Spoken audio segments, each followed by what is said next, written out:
Oo. Ay, naku po. Anong sabi dito, mga kababayan? Mga jet, chopper ni na Romualdez Zaldico, sinipat ng Malacanang. Anong sabi ng sinipat? Klaruin mo, Banat Bay. Baka may sabihin, ano yung sinipat? Ano, sabi dito, inimbestigahan na mga luxury jet at helicopter na pamamay-ari umano ni House Speaker Romualdez at Zaldico. Gago! Hindi kurap ang ating mga mambabatas. Hindi kurap ang mga leader natin sa Kamara. Sadyang meron lang silang jet. Sadyang may mga helicopter lang sila. Hindi po sila kurap. Ayon sa source ng bilyonaryo na nakapukaw sa atensyon ng Malacanang ang umano'y pagbili ni Romualdez ng 2 Gulfstream private jet. Gago!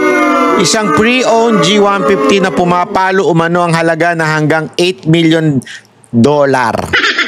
Dolyar po yan, dolyar. At isang G550 na umaabot naman ng $35 million. Ang lupit, ano? Gago! Huwag nyo naman kagad husgahan na kurap sila. Huwag nyo naman kagad husgahan na ninakaw nila sa tax ng taong bayan. Yan po ay sariling pagod po nila at sariling trabaho nila. Hindi po sila magnanakaw.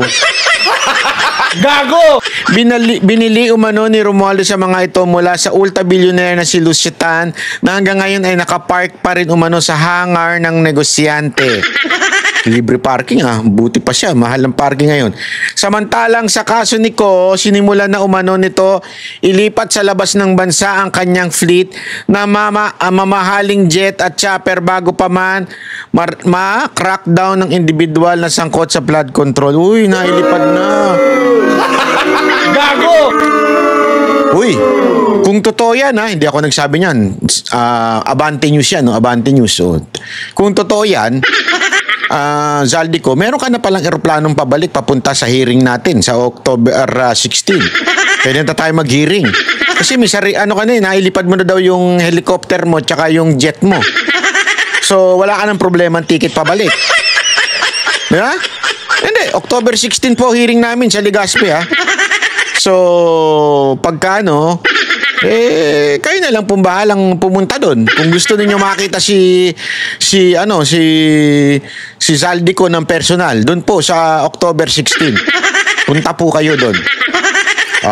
Batay sa mga dokumentong nakuha ng source, ang Misibis Aviation and Development Corporation na pagmaaari na umano ni Ko ay nagsimula ng iproseso ang pag-deregister ng kanilang fleet, lalo na yung Gulfstream G350 na nagkakahalaga ng 36 million.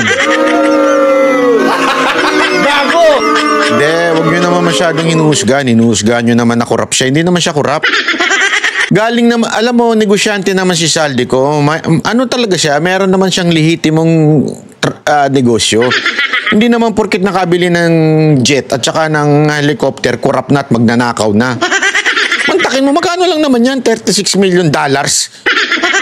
Magkano lang yan? Ang dami nilang negosyo. Di ba? Huwag naman yung pinagbibintangan na kurap kagad. Hindi porket may jet, merong eroplano, ninakaw na kagad sa tax natin, Putang ina, shit. Buti na lang. Hindi. Hindi kasi minsan pumapasok yung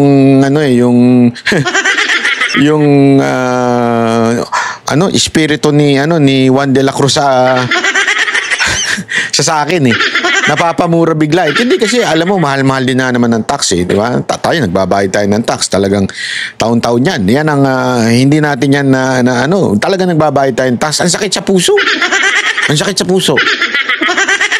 Sa liham ng chief pilot ng Misibis Aviation na si Captain Elvidio Palaganas sa Civil Aviation Authority of the Philippines noong August 18, humiling ng major modification ng Export Certificate of Airworthiness ang deregistration of the Certificate of Registration para sa G350. Huli ka. Huli! Nakuha umano ng Misibis Aviation G53 tail number RPCH 575 noong Hunyo 2024. Ang naturang jet ay 18 na taon na at dahil nang ginamit ng executive jet shares Gulf Air Asian at isang pinangalan ng Philippine operator. Pinamumunuan umano aircraft leasing ng business ng anak ni Ko na si Michael Ellis Ko. Naku po. Binuking yun na. Huwag yun ang binubuking. Sama na ugali ng Abante, binubuking. At nag-iisang business jet sa kanilang fleet ayon pa sa ulat ng bilyonaryo. Samantalang, nakakuha rin ng source ng bilyonaryo na mga larawan ng 5 pang. Anak ng tutsa yan. Hindi yan ninakaw, hindi yan korupsyon. Hindi yan ninakaw sa kaba ng bayan. 5 pang private jets at 5 luxury Bell helicopter sa ilalim ng Misibis Aviation. Soto, di ba galit na galit kayo kay Diskaya doon sa maraming luxury cars? Di ba? Soto, makinig ka. Ito, hindi lang luxury cars, luxury jet and luxury helicopter. Balita ko may lagay sa helicopter. Baka gusto mong tingnan to.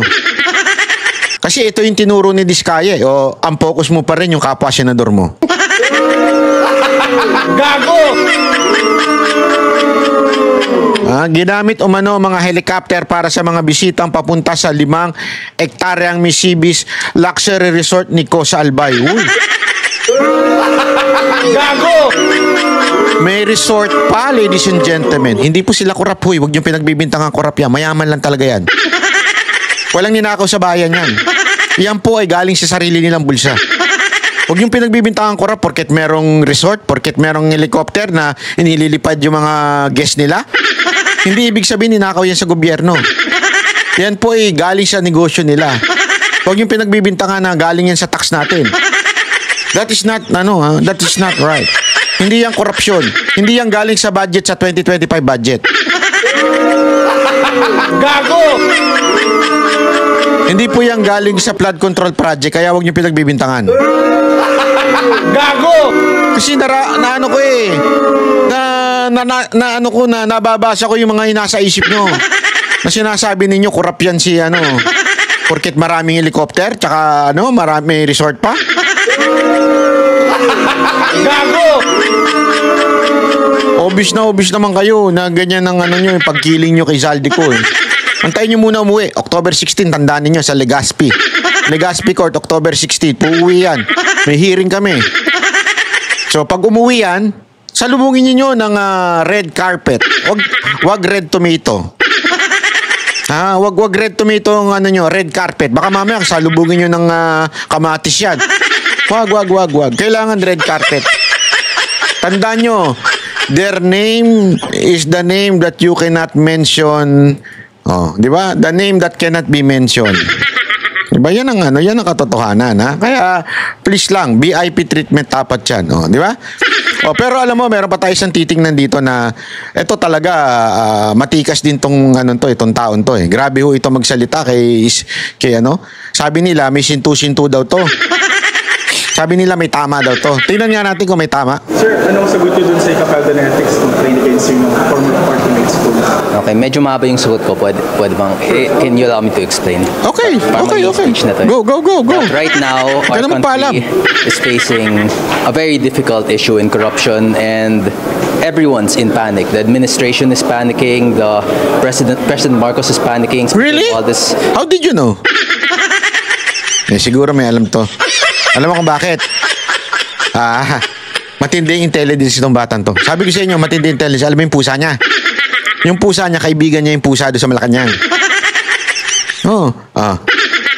Tapos, nakita sila nung puting ahas.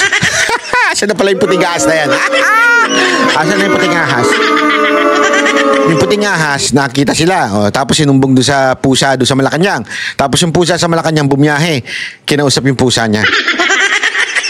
Ikinuwento na nagpapanik na daw sila. In panic, AFP and the PNP are also panicking. Like, hindi na nila alam kung anong gagawin nila, kung poprotektahan ba nila si Marcos o kung sasamahan nila ang mga mamamayan laban sa corruption. It's a very, very chaotic time in our country, but a very, very important time in Philippine history as well. And as the leader of the deputy speakers, Speaker Martin Romualdez